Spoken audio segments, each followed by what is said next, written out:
Peace and love, family, and welcome back to another Sunday Hope and Healing session. I'm Royce Fletcher Thomason, and we're here with these Sunday Hope and Healing sessions, yes, to encourage you, to offer a sense of hope, to share some insights, some things. I've been a very blessed person. There are a lot of deep questions of life that I've grappled with. There are a lot of challenges that I've been blessed to overcome in the course of my lifetime. And I'm here thankful for the opportunity and the blessing of being able to share things that have been helpful to me, that have been transformational to me or for me and in my life. And I appreciate the blessing of the gift and the opportunity to be able to share things with you in hopes that they might also offer something of value, to add some value to your life as well as you engage through this journey on this planet Earth. I just remembered that I need to, I hope this doesn't mess up the feed. I'm broadcasting from my phone. And if somebody calls my phone, then the audio is going to go out and I won't be able to get it back. So I just turned off those notifications. You might hear a lot of interesting background noise. I am, as you can see, obviously out and about today. I am on the at the St. Pete Long Pier. I really enjoy coming over here, and I'm actually on my way walking to the end of this long pier. As you can see, there's some.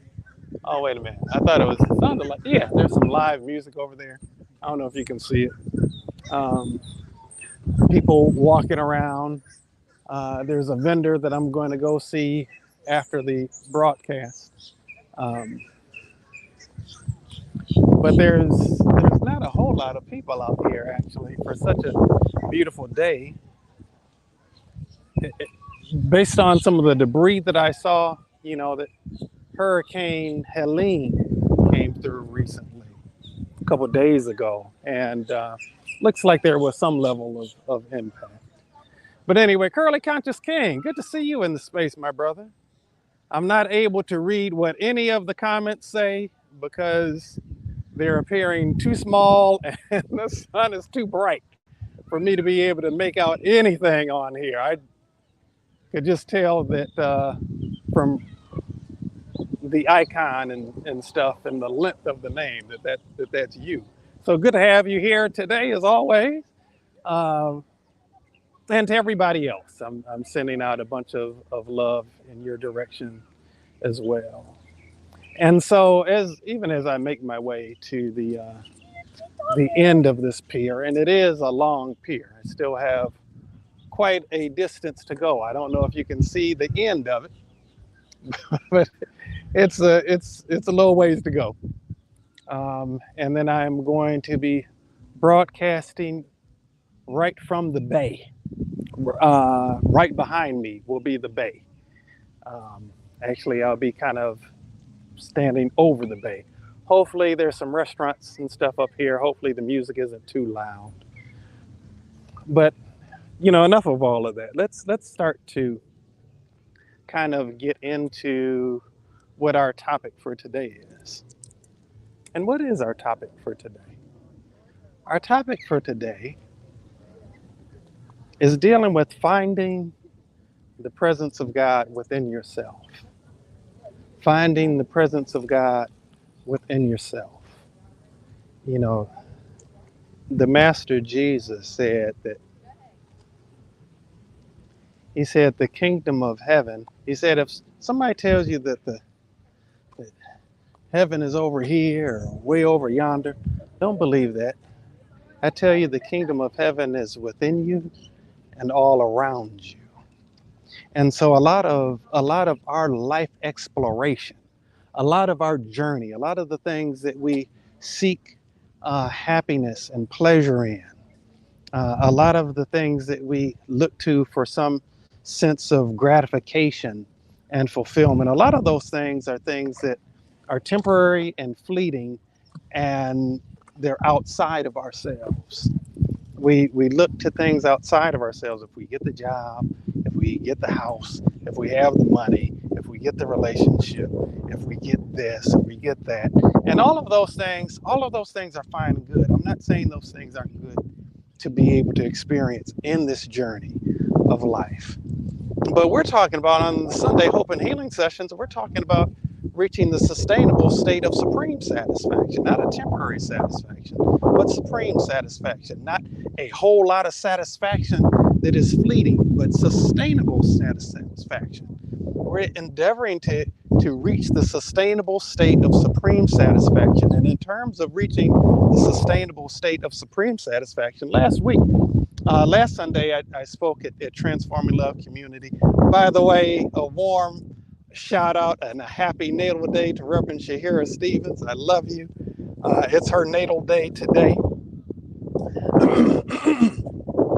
And last Sunday, when I spoke at Transforming Love Community, it was on the topic of back to Eden, right?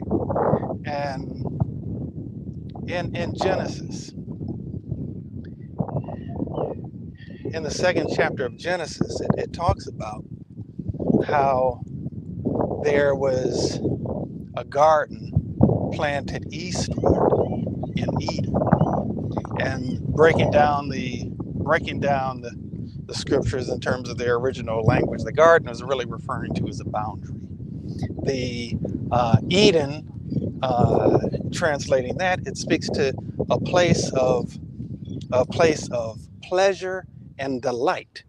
Okay, but it also said that this garden was placed eastward in Eden, and so there are different types of pleasures. There are different types of delight that we can have. You know, in the Bible, it talks about delight yourself in the Lord. There are a lot of different types of pleasures and delights that we can partake of, right? But it specifically said that this garden was planted eastward in the place of pleasure, as opposed to westward in the place of pleasure. And so the east is where the sun rises. The east is where we see the light beginning to rise up, to ascend and to grow. The west is where we see the sun, where we see the light diminish, where we see the light go away, where the light begins to say goodbye, right? And so what's that speaking to? What is that speaking to?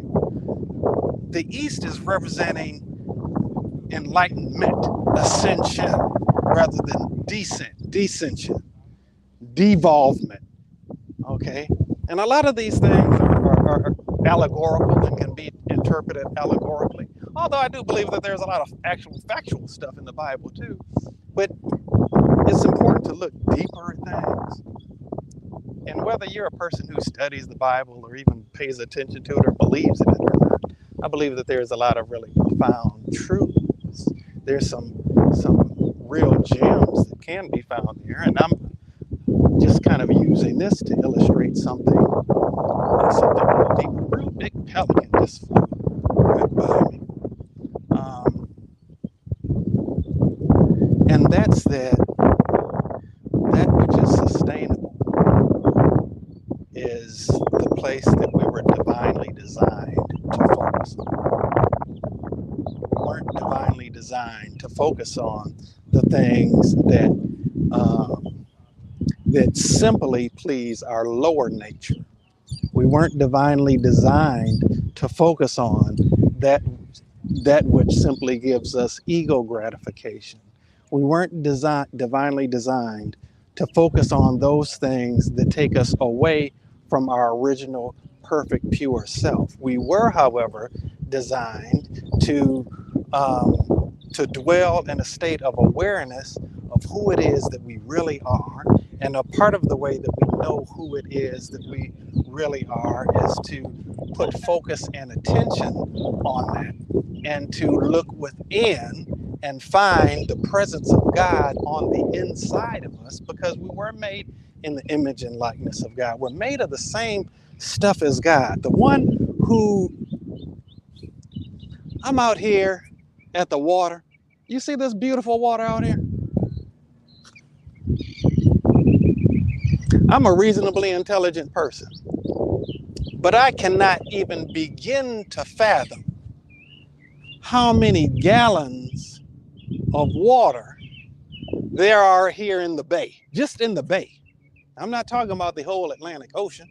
Just in this section of the bay, I can't even begin to fathom how many gallons of water there are. I can't begin to fathom how many fish there are. I definitely can't even begin to fathom how many droplets of water are present in just this part of the bay where I am right now, right? And the same force that created every single droplet of water in this bay, that created every single molecule contained in every single drop of water, that created the millions and billions of cells that are in each fish. I'm looking at this pelican just floating on the water. A little further, there's another one. And right over here to my right, there's a third. So I'm looking right now at these three pelicans. Magnificent animal, actually. See another one flying. There's seagulls and stuff flying. And they're here because there's stuff in the water that they can eat. There was a divine design according to which all of this was created. Pelicans didn't arrive before they had something to eat. Fish didn't arrive before they had the water to swim in. There's a divine design according to which everything was put in place, and it was all put in place for good, right? For good. When I say for good, I'm not saying in the context of permanently. I'm saying for good in the context of that which is good, right? Well, the same God that created all of these things, not to mention the whole rest of the earth and the 8 billion people on it, and all of the other stars in the solar system, and the sun, which all of these different, planets in the solar system, and the sun that all of these different planets revolve around.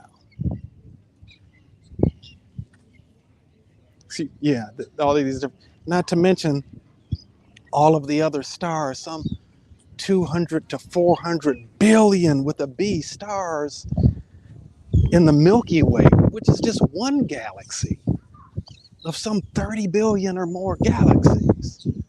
Like the same infinite source, all powerful, all knowing, all loving, created all of it and all of that. And that same divine spark exists within you. That's some powerful stuff right there. You know what? I really wanted to have the water behind me, but I'm feeling some wind. And see, here's the water right here. I'm just feet above the water. You see that? I could literally take this tripod that I don't even have extended all the way out yet and touch the water with it. I can touch, well, the bay is really kind of part of the ocean, if you will. That's how close I am to the water right now. And I'm going to hope I can do this and keep you here. I need to extend this. It's kind of telescopic. I need to extend this so I can stand here since I've reached my destination. Be patient with me, folks. I'm in the process of working it out. Hopefully it's, oh no. I think I might have put it too far away from me. Hopefully you can still see. All righty, here we are. And hopefully the wind isn't too distracting. I should have changed it so that it was a different orientation. But anyway, it is what it is. Oh, maybe I can do it this way. Yeah, I don't know how much that changes how things are looking. Hopefully, it's working out well. Anyway, the same God that made all of this stuff going on behind me, exists in me and it exists within you, right? There's a tremendous amount of power. There's a tremendous amount of beauty in that. There's a tremendous amount of power and beauty in you. And let's talk about finding the presence of God in you and all around you, right? And we're going to do some healing on that. I might need to change my orientation a little bit because I don't know if the wind, since the wind is blowing towards my face, it's a beautiful breeze, by the way. Really gorgeous day out here, I'm telling you. I don't know if you're hearing the sound of the wind blowing a lot, and I don't want that to be a distraction, if that is the case. Okay. Yeah, I'm still in the midst of I'm still in the midst of the wind blowing this way, but if I turn the opposite direction, then the sun's going to be behind me, and boy, this is blowing over. Then the sun's going to be behind me, and then you're not going to be able to see very clearly. Oh boy! All right, I might need to see. The wind keeps blowing over my tripod. I don't know what to do about that to resolve it either. Let's see.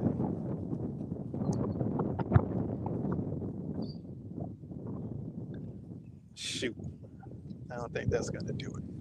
Oh well. Okay, we're going to do our best to get through this, folks. But I'm sending a bunch of love to you and hoping that this will still be able to make sense, that you'll be able to hear me clearly and everything. All right. A lot of times we, in this process of living through life, going through what I refer to as a series of experiences within the contextual framework of the matrix, this illusory world, where there are a lot of things that feel painful, there are a lot of things that are difficult, there are a lot of illusions that we buy into. And this isn't unique to any of us. It's something that we collectively experience, right? We collectively have these different fears and anxieties. And you might not be a basically fear-ridden person. You may not be a person whose basic state is necessarily fear and anxiety. But the reality is that there are a lot of things that we do, that we think, say, and do from the root of a fear-based perspective, right? We sense this kind of limitation, that there's only so much good we can have, that there's only so much love we can have, there are only so many blessings that we can have, and that leads us to try to grab hold of things and not let them go. It tends to get us to kind of hoard things. It tends us to have fear of lack in certain situations. It has us locked in to some negative vibrations, right, emotionally. And then there's that aspect in terms of the separation, where we feel like the world out there is out to get us.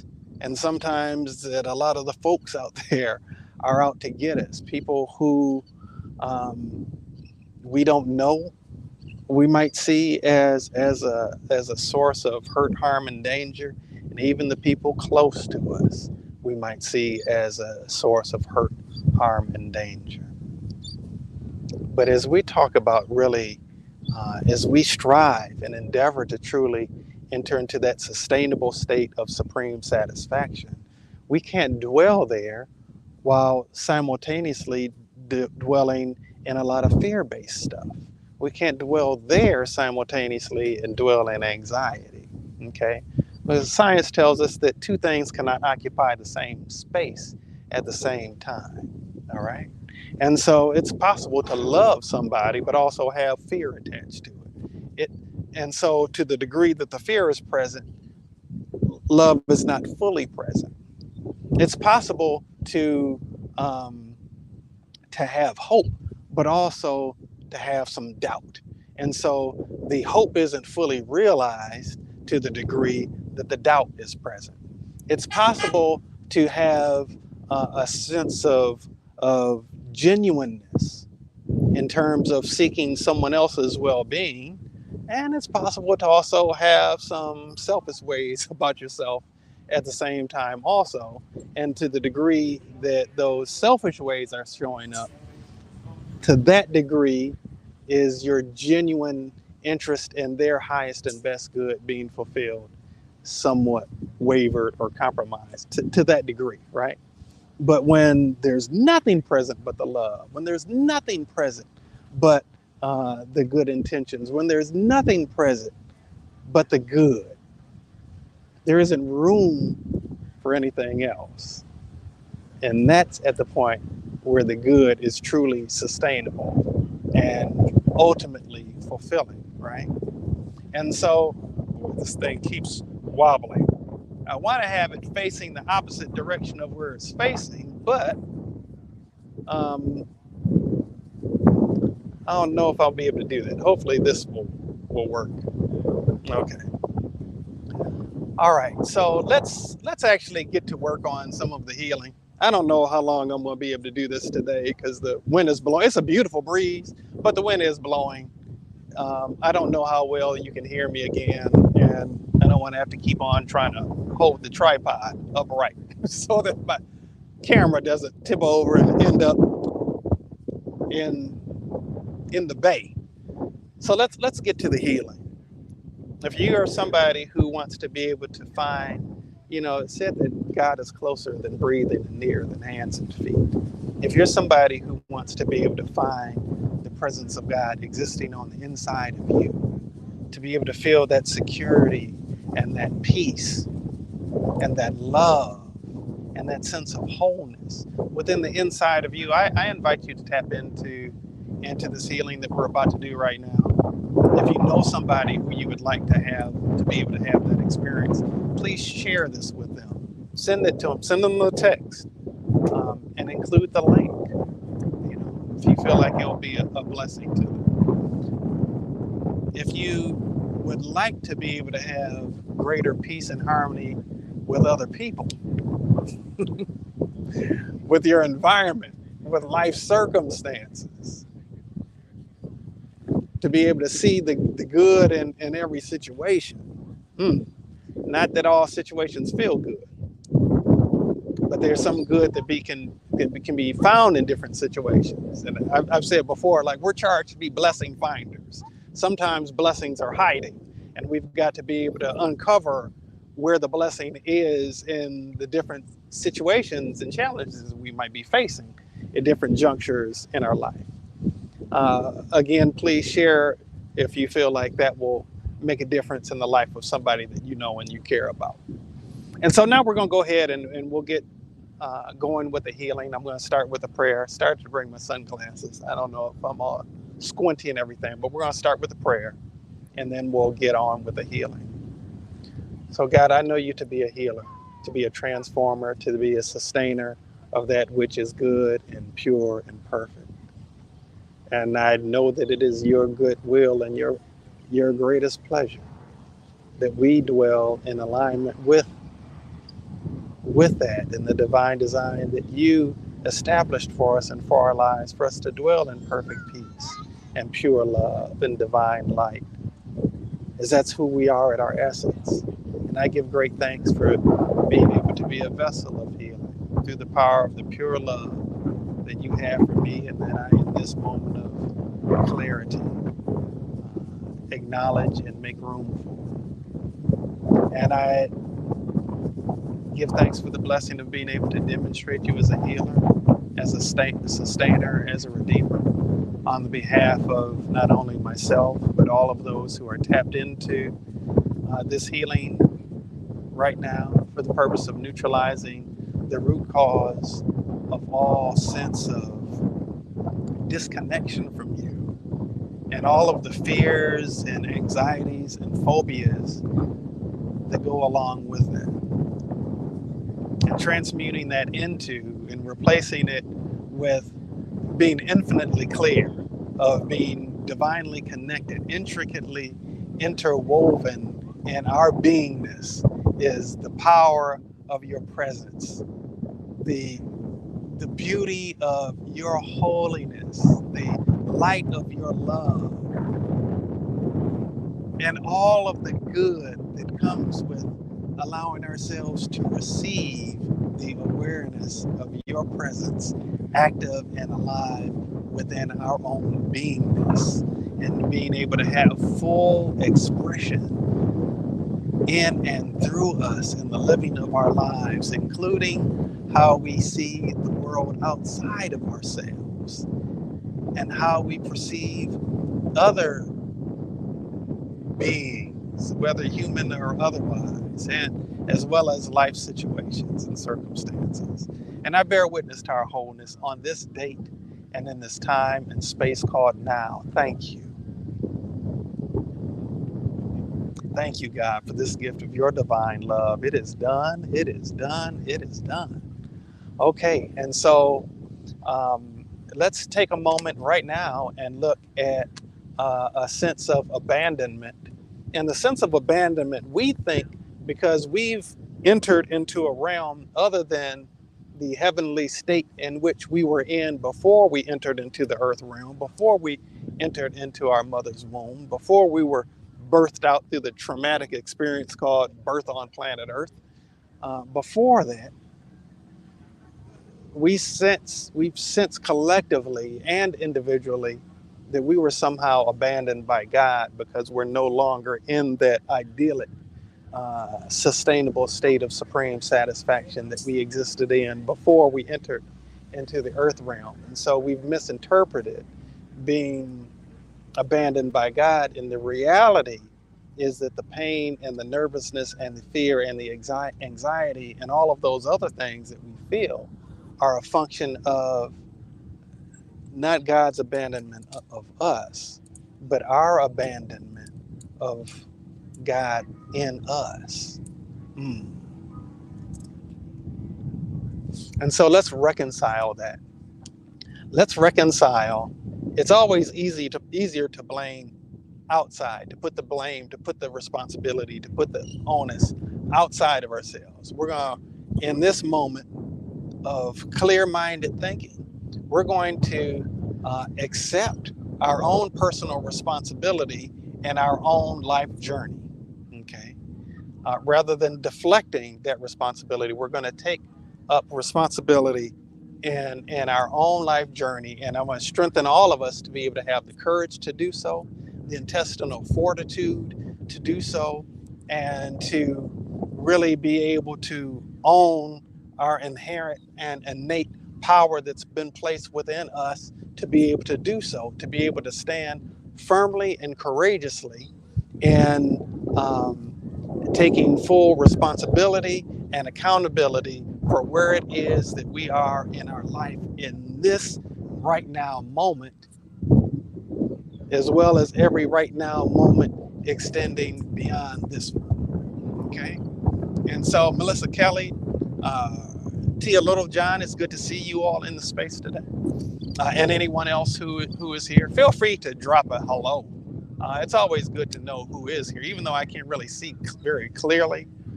Right now, I certainly can't really read what the messages are saying. I could kind of see who the people were.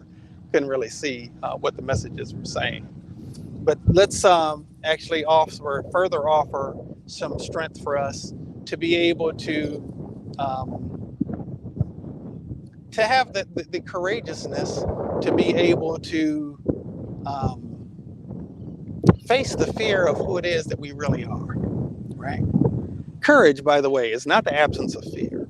Courage is the strength to face your fear, right? So I want to actually boost us all to be able to have the strength to face our fears, including the strength to face the fear of who it is that we really are and the power that we actually possess based on the fact that the divine spark of God is sitting within us, waiting to be activated and fully expressed, right? Okay, so with respect to that, let's look at fear of us using that power irresponsibly. There's certainly plenty of that idea of using power irresponsibly. I don't remember if it was John Locke or Thomas Hobbes that said that power corrupts and absolute power corrupts absolutely. That to me isn't really power. Real power is incorruptible. Real God is power, and God is beyond reproach or corruption, right? The ability to be able to look at you and I, who screwed up more times than we could even begin to count, and be able to still see us through the eyes of love and view us as innocent, in spite of all of our, or despite all of our inadequacies, our shortcomings, and all of that. Sharon Byers, good to see you in the space today, and many blessings to you. Okay, and so there's a power that's present in being able to overcome one's own lower nature. Power is not what is being on display when you are exerting it over somebody else. Power is what is on display when you are rising up in your innate divinity, overcoming your own lower nature, and rising above all of the things that would seek to hold you back from being the fullness of who it is that you were divinely designed and created to be. And that's when the Bible talks about making your enemy your footstool. That's what it's talking about. It's talking about true power, the power to rise above that which would go against your divine nature.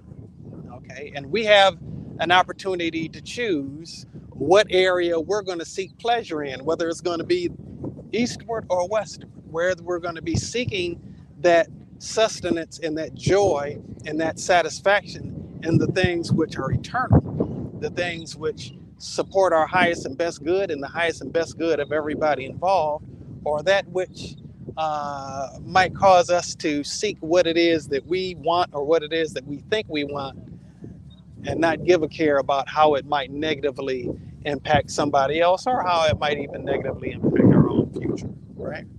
All right, so within that context, I want to actually help to clarify our spiritual vision, to be able to see joyfully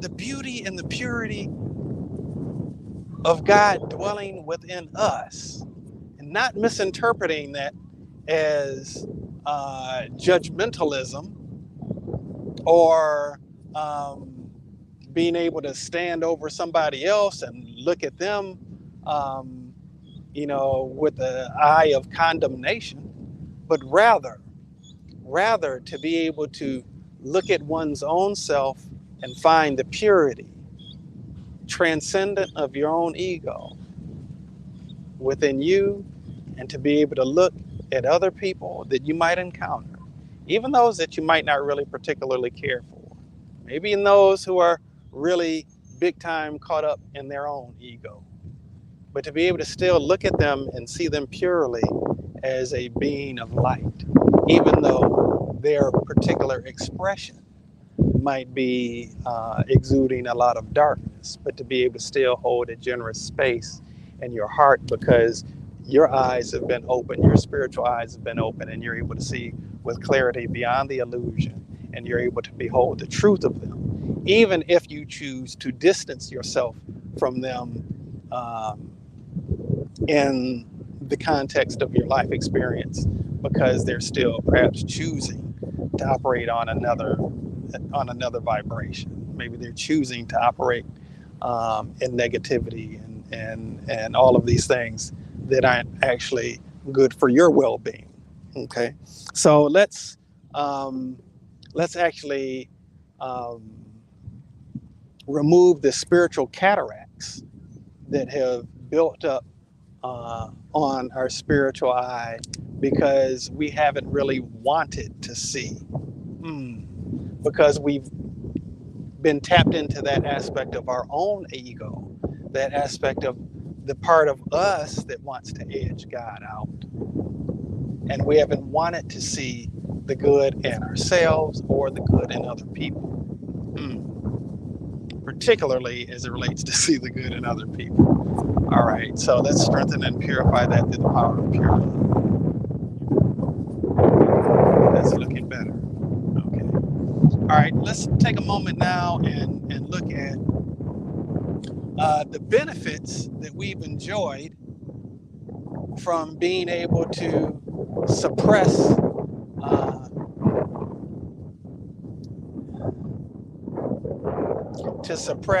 the divinity within us. Right? I can tell you that as a young person, when I was a senior in high school, I received a Bible for Christmas, and I revered the book. Just didn't really focus on the stuff that it said inside of it. I wouldn't put anything on top of it. I wouldn't let anybody else put anything on top of it. I wouldn't write inside of it or anything. But I also wouldn't really read it because it seemed to always be encouraging me to do something that my ego didn't really want to do yet, or to stop doing something that my ego really did want to continue to do. All right, so sometimes we get some lower level pleasure and gratification by ignoring the spirit. Okay, and for that, let's actually strengthen us all to be able to shift focus from being able to enjoy only things of the physical nature to be able to also enjoy things of a non-physical nature. So we had a Transcending Matrix support session last week, and one of the people in the session wanted to put some focus and attention as it related to some people that were dealing with addiction issues.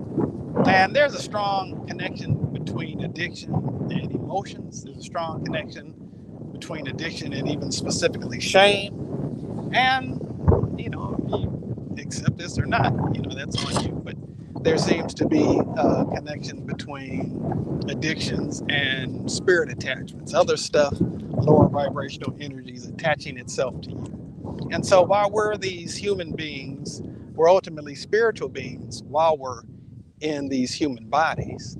And every once in a while, there may be some soul who only learn to experience pleasure in the physical.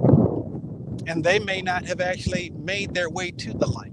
They may have left their bodies, but haven't necessarily completely made their way to the other side. And so they're dwelling in the astral realm. And it kind of still in the earth realm, but not in the earth realm in the physical sense that you and I are, but in the astral sense, in the astral world, right?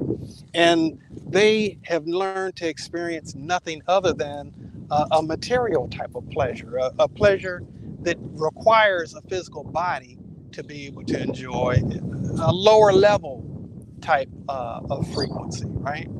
And so the only way they can experience that, no longer having a body, is to attach themselves to you. And sometimes a person's addiction is really rooted in some spirit attachments, some other beings that have attached themselves to somebody because that somebody was in one way or another receptive to that because they were on a certain level of harmonious vibration with them. They were somehow congruent with that particular lower vibrational frequency, right?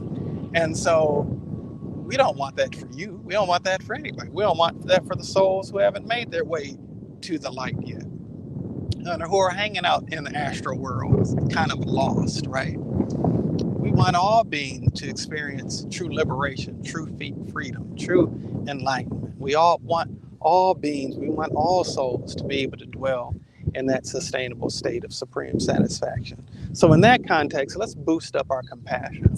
Let's boost up our compassion for ourselves, and let's boost up our compassion for other people as well. Not only boost up the compassion for ourselves and other people, let's boost up our compassion for ourselves, other people, and other souls who might not even be in a body anymore. All right? For their own journey, whatever it's entailed. All right? And with respect to that, let's deal with, somebody just caught a fish right on the other side of me. This fish is kind of flopping around about 15 feet from me. Anyway, let's take a moment and deal with, some of these spirit attachments. All right, so let's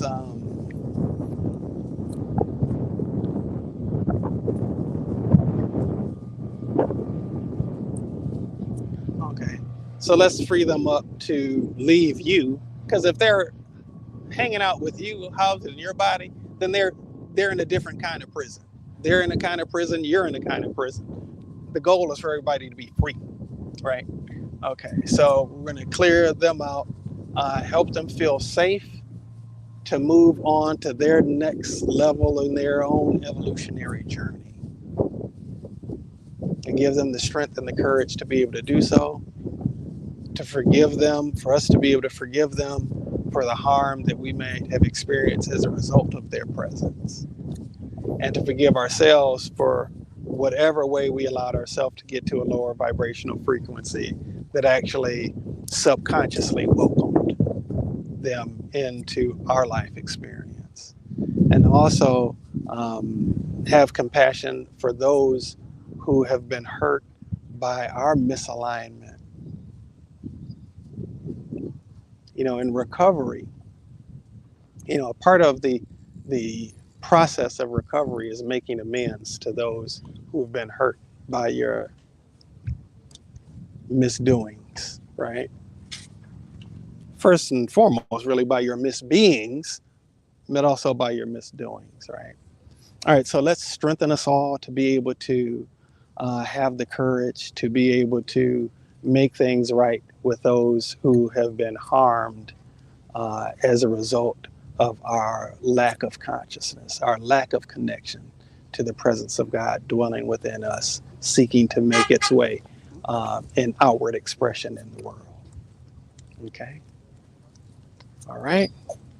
All right. So now let's take a look at allowing ourselves to be free of the guilt, not only the guilt and shame of all of the ways where we chose, sometimes even consciously, to go the opposite direction of what we really knew was good for us and what we really knew was right, for the right thing to do or the right thing to say in a moment, and maybe went with, another choice instead, right? Okay.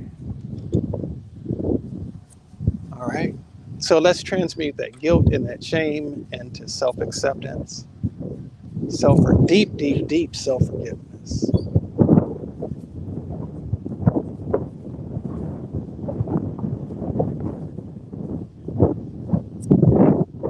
Self-forgiveness, compassion towards self, and deep, deep, deep self-love. Okay.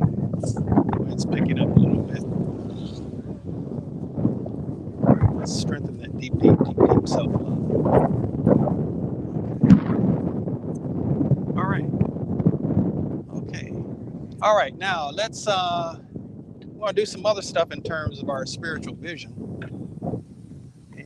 I kind of refer to this spiritual journey as a complex game of hide and seek. Right.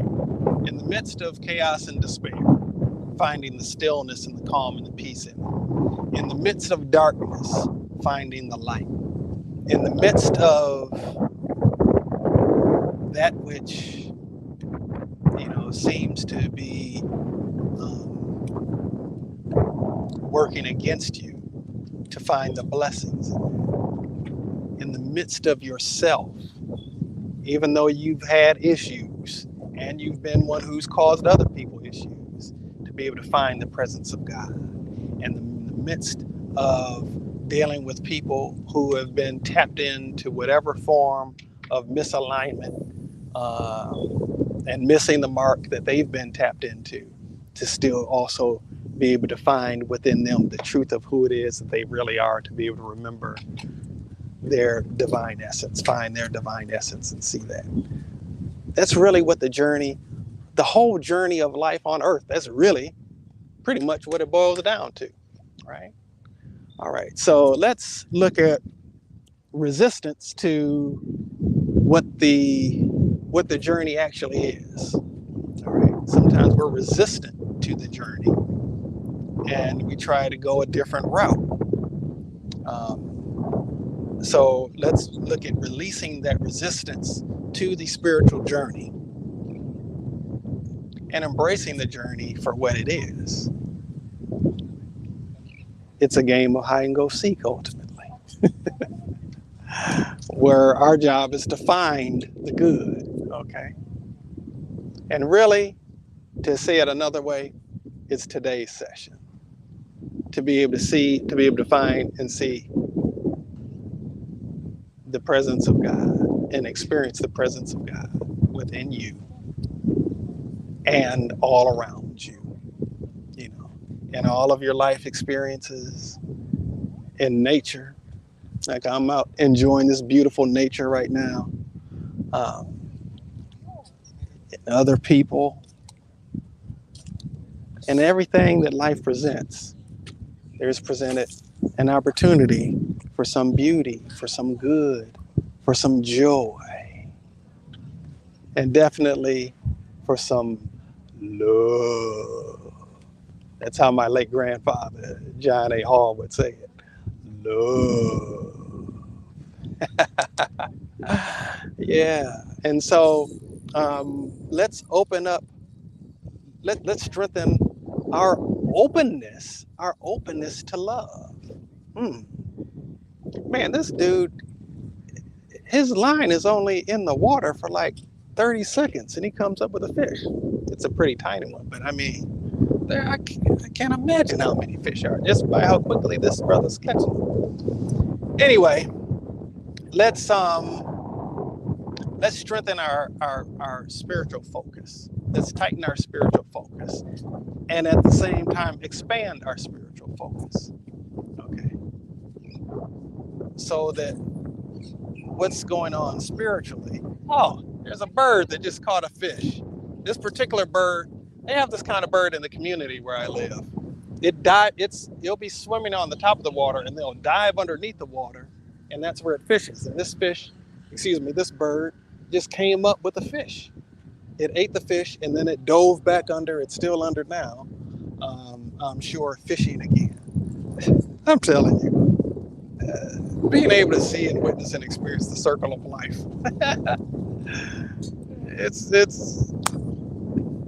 It's quite an experience. Anyway, let's clarify our spiritual vision to be able to block out the distractions. Okay. A lot of times we look at the distractions and we miss what's real. Okay. All right. So let's strengthen our spiritual focus to be able to block out the distractions and focus on what's real and what's true. All right. And let's expand our spiritual, let's create greater clarity in the expansion of our spiritual vision so that the way that we view the greater world around us is such that we're able to really tap into a greater awareness and a greater truth that allows us to dwell in a state of peace regardless of what it is that's going on around you. Recently had a conversation with a loved one, with my stepfather, and he was talking about a flow. He was talking about it in terms of relationships, and he said if the key is really finding that flow, and if you can really find your flow, in relationship, then even when challenges arise, you'll be able to flow through it together, right? That's kind of the idea, right? And so this bird just caught another fish. It's a pretty big sized fish too. Let's strengthen our ability to be able to flow through life circumstances, whatever these outward circumstances may be, but to be able to dwell in that flow state, right? Because we have made a habit of being in the flow. We've made a habit of, man, this bird has caught 3 fish in not much more than a minute. And that fish was pretty big. The bird is catching much larger fish than the human is. Wow, that's amazing. This is so interesting to see. Anyway, I digress. to be able to clarify our spiritual vision, to be able to see the light hiding in the darkness. See the light hiding in the darkness. To be able to see the good that is present all around us. There was this movie, I think it was called Love, actually. I might be mixing it up with another movie. But there's a song in this movie. One of the characters in the movie was a singer. And there was a song called Love is All Around. And the reality is that there's no spot that God is not. God is everywhere equally present. Where God is, love is, because God is love, right? And if God is love, and if God is everywhere, then love is everywhere. If where God is heaven, and God is everywhere, then heaven is everywhere, right? There's part of me that wants to preach. There's part of me that wants to dance. But it all is coming from a place of joy right now. And let's be able to tap in and attune our spiritual senses to be able to see, feel, and recognize the presence of God, the presence of joy, the presence of love, the presence of bliss.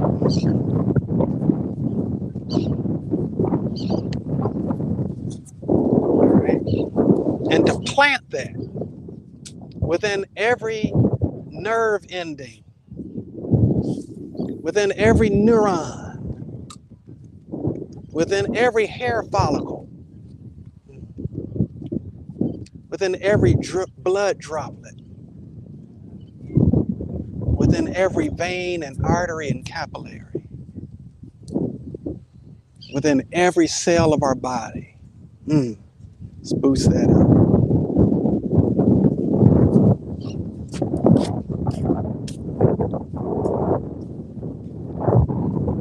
Within every quantum particle of our existence. I have no clue what time it is right now. So I don't know if we've reached the 2 o'clock point. I really can't see much more anything. We'll probably be wrapping this up momentarily, though. I'll do a couple more corrections before we close out for today. All right, so let's look at judgments that we've had towards so-called spiritual people. Okay, let's purify that. All right, it looks like Melissa put the time. Oh, I definitely can't see what it's saying. It looks like it might say 150 something. It's hard to tell. I think it looks like it says 150 something. All right, so let's now look at resolving the internal struggle that we have about having spiritual clarity and finding the presence of God in us, because we think that God is judgmental based on some false teaching. So let's resolve those false belief systems and those subconscious fears that say that we don't want to be close to God because God judges us and we don't want to be judged. And let's transmute that into the awareness of God just wants to love on you. God just wants to bring you into the truth of who it is that you really are. God isn't trying to judge you and punish you. God is trying to awaken you to the light of who it is that you really are, and to welcome you into the sustainable state of supreme satisfaction that you don't have to. I was going to say you don't have to give up your body to experience. You don't have to die in the eyes of how we talk about it. You don't have to stop sucking wind, as I like to say, to be able to enter into that sustainable state of supreme satisfaction. But can get to that sustainable state of supreme satisfaction and then bring that with you into the next life. That is delicious. Oh my goodness. Oh, this young man just caught a nice fish there. I'd say it's about a 8-9 inch fish or so. I'm not sure what kind it is, But I mean, he hasn't had his pole in there, but maybe a minute. I can't imagine how many fish are out here. All of them divinely designed. And the same power that created that fish that this young man is presumably going to eat. And they created these pelicans and all of this water. The sun above me shining down on me, kissing my face. That same power is in you. And is incredibly loving. So let's transmute that fear into love, into self-love, to receive the love that goes beyond any love you've ever experienced before. We have the idea, because of disappointments that we've had in relationships, that love hurts, right? And then if we open it, oh, okay, he released it back into the water. We have the idea that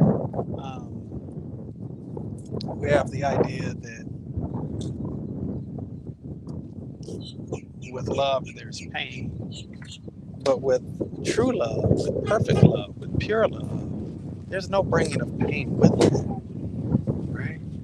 And so strengthening us to be open to receive the love that is actually available for us, and to be able to do so graciously and genuinely and completely, and to allow ourselves to be fully present to that love. All right. And to love ourselves enough to allow ourselves to be connected with that which is truly loving. All right. Okay. I'm going to go ahead and wrap it up now. Just kind of close us out with a prayer. God, thank you so much for the love that is available for us. Thank you so much for the healing that is available for us. Thank you that no matter how far we might try to run from you, no matter how far we might try to run from the truth, no matter how deeply involved we might get with the illusion and our own ego stuff, that you're still slow walking us down, endeavoring to reach us with the touch of your love and the beauty of your grace, and to bring us into alignment with who it is that we really are. Because you love us so much that you want us to be truly, completely fulfilled. And so thank you for the healing that each of us has experienced today.